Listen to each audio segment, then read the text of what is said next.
tout le temps qui a précédé la contre-offensive, eh bien, les Russes ont préparé, et même très bien préparé, le terrain. D'abord, en minant un peu partout. L'expression « champ de mine » n'est pas galvaudée, Laura. Elles sont partout. Sur les images de la guerre, d'abord, comme celle-ci, prise au sud d'Orikiv, qui est un des points de la contre-offensive, et qui nous montre un champ entièrement troué. Dans le regard de la presse occidentale aussi, qui commence à se faire l'écho du problème, vous allez voir. La presse occidentale se fait l'écho du problème, ainsi le New York Times quand même, avec cet article intitulé « Petites, cachées, mortelles, les mines contrecarrent la contre-offensive de l'Ukraine ». Et puis elles sont évidemment dans les mots, dans les témoignages des Ukrainiens, dont ceux cités par le New York Times. Écoutez, « Chérie, un soldat, je ne pouvais pas imaginer quelque chose comme ça », sous-entendu qu'il y en ait autant. Ou encore un infirmier, Volodymyr, les mines ont dépassé l'artillerie en tant que principale cause de blessures, parce que certaines sont en plastique pour éviter d'être détectées par les équipes de déminage. Les éclats d'obus qu'elles pulvérisent sur les soldats peuvent être invisibles pour les médecins. Car oui, c'est toute la difficulté, ces mines sont perverses et de nature diverse pour tromper l'ennemi. Faites en plastique, faites en métal, parfois en forme de boîte à tabac, comme le rapporte le New York Times, ou même en forme de canette de soda, quand elles ne sont pas équipées de complexité supplémentaire. Je vais vous donner 3 exemples. Les mines enterrées avec un fil-piège, mine à fil-piège, destinée à cibler les soldats qui voudraient essayer de les désactiver en tirant sur le fil. Les mines sautantes, qui lorsqu'elles sont piétinées projettent aussi des éclats d'obus pour frapper les autres soldats à proximité. Ou encore les mines papillons, celles-ci, petits papillons verts, petites mines en plastique, qui se fondent dans le feuillage et sont éparpillées à l'aide de roquettes. Alors comment faire pour y échapper, Laura? Quelles sont les techniques?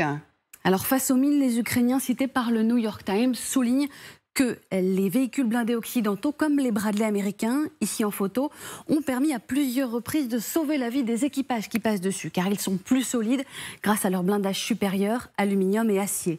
Mais ils ne permettent pas, eux non plus, à l'armée ukrainienne de percer les champs de mines, de déminer, en d'autres termes, comme l'a expliqué récemment au Washington Post Valérie Zaloujny en personne. Vous ne pouvez plus rien faire avec juste un char, avec un peu de blindage, car le champ de mine est trop profond et tôt ou tard il s'arrêtera et ensuite il sera détruit par un tir concentré. Conséquence, ce sont de petits groupes de militaires qui déminent eux-mêmes le terrain, à pied, en rampant, à genoux parfois, comme on le voit sur ces images datées de juin dans la région de Donetsk. On les appelle les sapeurs. Leur fonction, elle est très périlleuse et très fastidieuse. On perd des hommes à ce jeu-là et du temps dans la contre-offensive, d'où la nouvelle demande faite par Zaloujny, toujours lui, par son intermédiaire aux Occidentaux. Écoutez, nous avons besoin d'équipements spéciaux de déminage à distance. Et il prévient, il en faut beaucoup. Merci beaucoup, merci Laura. Et bonjour Gaëtan Powys, merci d'être avec nous. Vous êtes journaliste spécialisé défense pour Air et Cosmos. Ce que vient de dire Zaloujny à l'instant, nous avons besoin d'équipements spéciaux de déminage à distance. Ça peut être quoi par exemple? Mais effectivement, comme précisé, donc le déminage...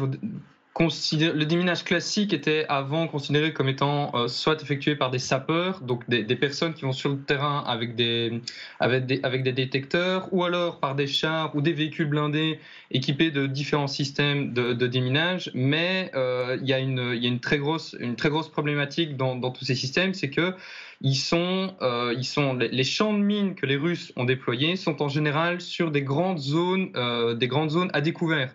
Et donc, ces véhicules, ces sapeurs, sont bien évidemment pris pour cible en priorité par tous les Russes dans toute la zone. Et donc, l'idée, c'est d'avoir des nouvelles technologies, donc des drones. Par exemple, l'entreprise de mémoire suisse GCS produit des drones qui sont littéralement des petits chars ou des petits véhicules blindés qui sont également équipés de systèmes de déminage, mais qui, cette fois, s'ils sont touchés ou s'ils explosent, il n'y a aucune perte humaine derrière, la perte est seulement matérielle. 345 000 mines auraient été neutralisées depuis le 24 février de l'année dernière, c'est ce que disent les Ukrainiens. C'est colossal. Est-ce qu'on a une idée du stock russe, du stock de mines russes? Wow, très bonne question. Alors le stock russe est l'un des plus gros, le stock de mines russes est l'un des plus gros au monde. Alors il faut faire attention que de nombreuses mines sont stockées depuis très longtemps et donc avoir leur efficacité. C'est ça. Donc il y a la question de l'efficacité de certaines trop vieilles mines qui sont peut-être en train de rouiller depuis des années et des années. Mais non, une chose est sûre, c'est que les Russes disposent d'un nombre très important de mines, que ce soit des mines anti-chars ou des mines antipersonnelles. Ouais. Une dernière question pour vous, Gaëtan Powys. On a évidemment énormément parlé la semaine dernière des Américains qui acceptaient de livrer des bombes à sous-munitions. Est-ce que les bombes à sous-munitions lancées sur un champ comme ça peuvent permettre de faire exploser, j'allais dire, toutes sortes de mines, parce que les avis divergent? En fait, il existe de très nombreuses mines. Il existe en ce compris des mines qui sont résistantes aux ondes de choc. Donc il y a des systèmes de déminage avec des cordons détonants. Donc il y a déjà eu de nombreuses images. Ce sont des chars qui tirent une roquette avec un câble. Le câble, voilà, c'est exactement l'image que vous présentez actuellement. Et l'idée de ce câble, c'est qu'une fois atterri, vous explosez le câble et l'onde de choc fait exploser toutes les mines dans la zone.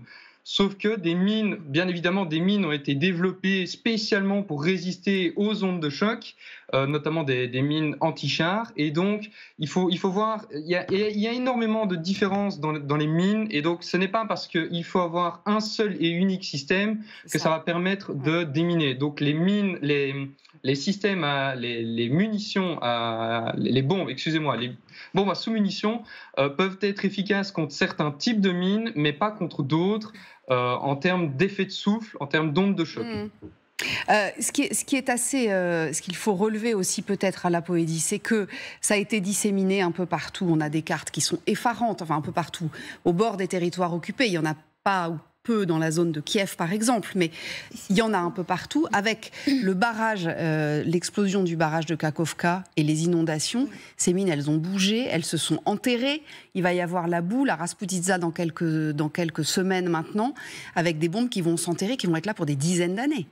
C'est une tragédie supplémentaire pour l'Ukraine et pour le peuple ukrainien, et aussi pour la riche terre ukrainienne, tellement connue partout, qui s'appelle Tchernozem, et dont l'Ukraine détient 35% de la terre de la plus riche au monde, et d'où aussi le succès de l'agriculture ukrainienne, parce que comme on dit en Ukraine, on met un bâton dans la terre et un arbre fruitier pousse.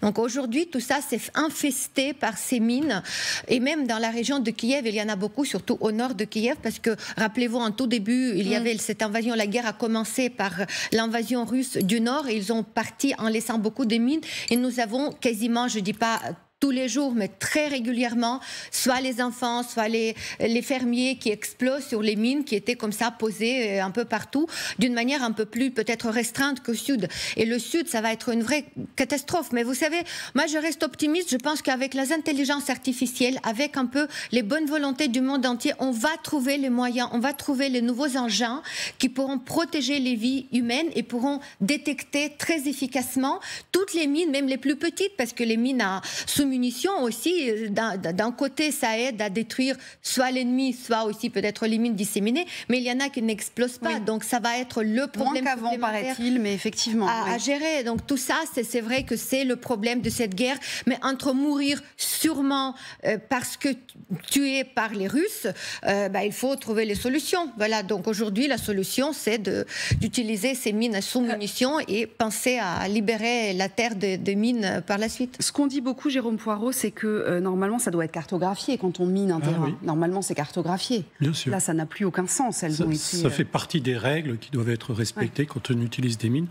On peut avoir de sérieux doutes sur le fait que les Russes, pour un tas de raisons, d'ailleurs par principe, parce que c'est en Ukraine, qu'ils ne l'aient pas fait, et par manque de compétences, vraisemblablement. Et donc, il est vrai que quand les plans de mines sont restitués, quand les combats cessent, c'est extrêmement précieux pour déminer, bien entendu. Sauf dans le cas que vous évoquez, c'est-à-dire après la rupture du barrage de Kakhovka, où là, les mines, même si on avait un plan, elles se sont, ou elles vont continuer à se travailler. Mais les images que vous montrez sont très impressionnantes, parce que qu'il s'agisse de sapeurs ou de différents engins, de différentes techniques que l'on voit là, on voit la lenteur. Alors j'ai regardé, figurez-vous, forcément, un homme qui s'appelle Alexandre Lobov, qui est spécialiste de la lutte anti-mine pour les Nations Unies, qui dit en moyenne un démineur peut sécuriser 10 mètres carrés par jour. C'est ça le ratio, Gaëtan Powys, 10 mètres carrés par jour? Oui, et encore parce que les Nations Unies de mémoire ont annoncé un chiffre il y a quelques mois dans un rapport. Donc c'est sur 5000 mines déminées, il y a 2 sapeurs qui meurent. Ah oui, c'est ça. Donc en termes de ratio, donc en plus d'être très lent, c'est l'avantage des chars et des véhicules blindés et maintenant des drones, c'est que ça va plus vite, c'est protégé. Là où le sapeur a beau avoir une combinaison, mais malheureusement, il a peut-être une jambe arrachée, il meurt peut-être sur le coup. Donc oui, c'est très dangereux comme poste militaire. On savait, monsieur l'ambassadeur Blanche-Maison, on savait que le terrain serait miné. On l'avait beaucoup dit, que ça faisait partie des armes employées par les Russes et d'ailleurs par beaucoup d'armées dans le monde. Les Russes, ils ont eu le temps de se préparer largement. On a quand même le sentiment que les Ukrainiens ne s'attendaient pas à ce que ce soit à ce point-là miné. Les mines, c'est toujours l'horreur. On cite toujours l'exemple du Cambodge où on a mis plusieurs dizaines d'années à déminer l'ensemble du pays. Mais là, c'est pire parce qu'on est sur la ligne de front. Et sur la ligne de front, il faut déminer sous le feu de l'ennemi. C'est ce qui vient de nous être dit là. Et déminer sous le feu de l'ennemi, effectivement, ça fait nécessairement des morts. Sauf si on trouve, en effet, des robots, des drones, des instruments automatiques sans présence humaine pour déminer. Mais c'est pratiquement impossible, puisqu'on ne sait pas quelle est la nature de la mine par avance. Une question quand même qui peut vous paraître peut-être un peu naïve ou un peu stupide, mais je me la pose malgré tout. Les Russes ont miné. Mais ça veut dire qu'ils n'ont pas l'intention d'avancer plus que ça. Probablement. Ils ne peuvent pas être dans ces zones-là, à l'offensive. Probablement, ça veut dire que dans leur posture défensive, dans le fond, ils sont résignés à ne plus conquérir de terrain. Et on voit bien, dans tout ce que raconte Poutine, dans ses interviews soi-disant improvisées, et on voit bien aussi dans les visiteurs qu'il reçoit, qui se mêlent d'éventuelles médiations, qu'il serait prêt à conclure sur la base des terrains qu'il contrôle aujourd'hui, c'est-à-dire sur la photographie actuelle de la ligne de front. Bon, ma question donc il est probable qu'en effet, eux ont peut-être quand même, parce que quand même l'armée doit quand même avoir des habitudes de travail qui fait qu'ils ont peut-être une cartographie de leurs mines, mais qui n'est pas exacte parce que ça n'a pas été respecté, et puis que de toute façon, ils ne transmettront pas jamais aux Ukrainiens, même s'il y avait un cessez-le-feu. Oui. Je vous ferai écouter tout à l'heure un extrait d'un reportage en Allemagne, justement, où ils expliquent qu'on a vraiment du mal à regarder où sont savoir, où sont ces mines. Depuis le début de la guerre, c'est l'ONG Save the Children qui le dit, 758 personnes au moins sont mortes en Ukraine à cause de ces explosions. Mortes, pas mutilées. Les mutilés, je ne sais pas combien il y en a. Sur ces 758 personnes, au moins une victime sur 8 était un enfant. Donc on ne parle pas que des militaires, on parle aussi de zones civiles. Bien Donc, sûr, parce que il y a 2 choses avec ces mines. Elles freinent la contre-offensive très fortement, elles tuent des militaires, mais elles tuent des civils, elles empêchent les agriculteurs de faire leur travail. Et ça va durer des décennies. Et non seulement les mines, mais toutes les munitions non explosées. Parce que les Russes ont tiré tellement d'obus depuis 1 an et demi que dans ces obus, on connaît ça très bien en France, il y a des zones dans différents endroits, notamment dans l'Est de la France, qui ont subi tellement d'artillerie pendant la Première comme pendant la Deuxième Guerre mondiale, qu'on trouve toujours des munitions non explosées. Donc c'est un cocktail qui va produire effectivement des effets désastreux pendant des décennies, il n'y a aucun doute. On voit évidemment, Christian Maigrelis, qu'une partie de la population, comme les agriculteurs ou ceux qui ont perdu leur travail, souvent, on a d'ailleurs des témoignages là-dessus, de gens qui disent, écoutez, j'y vais quand même. J'y vais quand même parce qu'il faut que je puisse exploiter, il faut que je puisse exploiter ma terre, il faut que je puisse nourrir mes bêtes. Oui, c'est un empoisonnement d'une partie de l'Ukraine et d'une grande partie de l'Ukraine. Mais je crois que, pour être un peu plus optimiste, je pense que ça montre aussi les limites de l'invasion de la Russie. Je crois que les Russes n'iront pas au-delà de ces champs de mines parce que c'est trop dangereux pour eux. C'est pas possible, oui, c'est ça. De la même manière. Par conséquent, ça va faire une espèce de zone gelée de plusieurs kilomètres où personne ne voudra s'aventurer.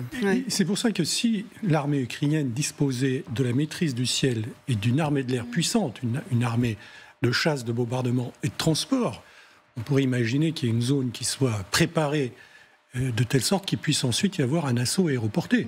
Les Alliés ont fait ça pour essayer d'aller plus rapidement À Berlin, ils ont parachuté 30 000 hommes, ça n'a pas fonctionné, mais ce sont des opérations qu'on pourrait imaginer, mais là, évidemment, les Ukrainiens ne disposent pas de tous ces moyens. On parlait de l'eau tout à l'heure, Gaëtan Powys, qui a sans doute déplacé des mines.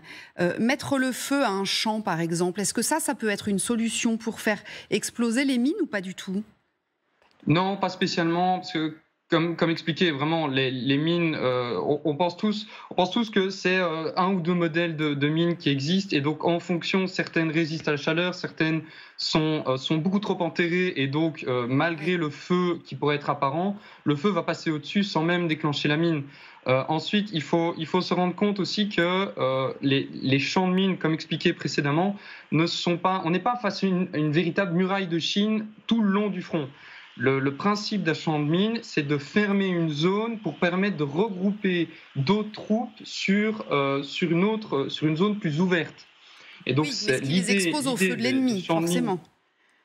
Pardon ? Ce qui les exposera forcément au feu de l'ennemi.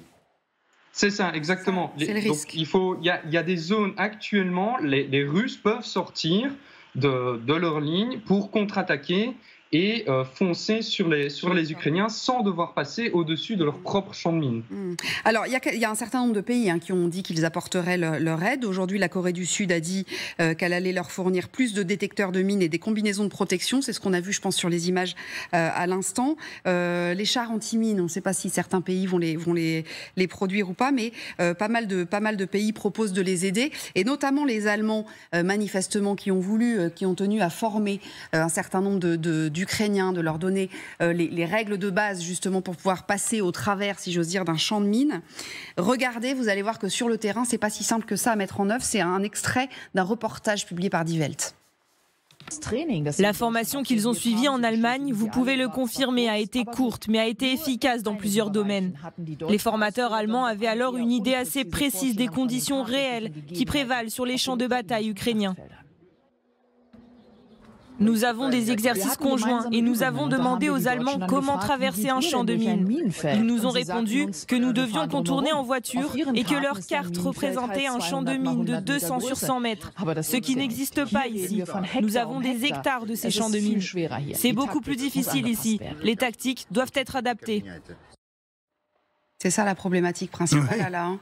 Le problématique, c'est qu'on n'imagine même pas. Il y a bien sûr des bons conseils à donner. Il y a des mineurs ukrainiens qui sont parfaitement bien formés déjà, qui sont en train de se former. Mais il y a, par exemple, des hectares à détourner, contourner. Comment vous pouvez imaginer d'avancer dans ces conditions? Et même où s'arrête la frontière du champ miné, avec toutes les conditions météorologiques, avec les pluies, et surtout avec cette terre qui n'est pas une terre dure, qui est une terre qui est très, très douce. Oui. Donc il y a beaucoup de mouvements de terre, et même avec les mines sans terre, en fait. Voilà, les mines bougent, et sans parler de l'explosion de centrales hydroélectriques de Novakhovka. Déjà, au nord de Kiev, il y avait ce problème, parce que je crois que les Ukrainiens ont retrouvé certains plans de champs de mines que les Russes ont laissé quand ils partaient un peu rapidement, mais finalement sur le terrain ça correspondait plus à rien du tout parce que la terre a bougé, surtout après l'hiver, après les pluies, après la Rasputitsa qui est Rozdorija en ukrainien. Je préfère le mot ukrainien, Rozdorija, ça sent mieux. Donc c'est exactement le problème d'aujourd'hui qui va se créer. On a posé la question aussi des mines sous-marines. Vous savez, ça, Gaëtan Powys, tout au début de la guerre, on avait dit qu'effectivement, alors les plages d'Odessa notamment étaient minées par les Ukrainiens et que les eaux étaient minées, qu'il y avait pas mal de mines flottantes. Et quand on a mis en place le corridor alimentaire avec les céréales, c'était une crainte d'ailleurs. Une des craintes, c'était d'avoir des mines dérivantes. Oui, et il y a des mines actuellement, il y a des mines dérivantes. La Turquie en aperçoit de nombreuses, de même que la Roumanie. Donc il y a aujourd'hui des mines dérivantes, que ce soit des mines ukrainiennes donc pour protéger leurs côtes, ou même des mines russes. Donc c'est vraiment dans les deux camps, il y a des mines qui sont en train de dériver parce que pour une raison ou une autre, elles ont été détachées de leur socle et elles se déplacent vraiment de manière très aléatoire. Il faut savoir que donc déjà le déminage terrestre est extrêmement compliqué parce que on est sous le feu de l'ennemi, il faut coordonner de nombreuses choses. Là, le déminage marin, c'est encore plus compliqué puisque la mine, elle est peut-être à 1 mètre de vous, mais vous ne la voyez pas parce que la mer, la visibilité en mer est extrêmement compliquée et en plus, cette mine bouge. Donc il y a le déminage marin est extrêmement compliqué. Alors heureusement, le Royaume-Uni, il y a actuellement au large du Royaume-Uni deux navires démineurs qui ont été livrés par le Royaume-Uni en train d'être entraînés pour... donc il y a 2 équipages ukrainiens sur ces navires et qui s'entraînent au déminage. Il y a l'école de guerre des mines à Ostende, en Belgique, qui est réputée mondialement, qui entraîne également des Ukrainiens. Donc peut-être une livraison d'un navire de déminage belge. Les Hollandais prévoient également la livraison de navires de déminage. Donc de ce côté-là, les choses bougent également, mais on est plus sur de l'entraînement actuellement, là où sur le déminage terrestre, on a des promesses. Par exemple, les Allemands, comme vous le disiez, prévoient de livrer, je crois que c'est 43 chars de déminage Visent 1. Ça va être un chantier extraordinairement compliqué après la guerre, évidemment. Mille merci d'avoir été avec nous.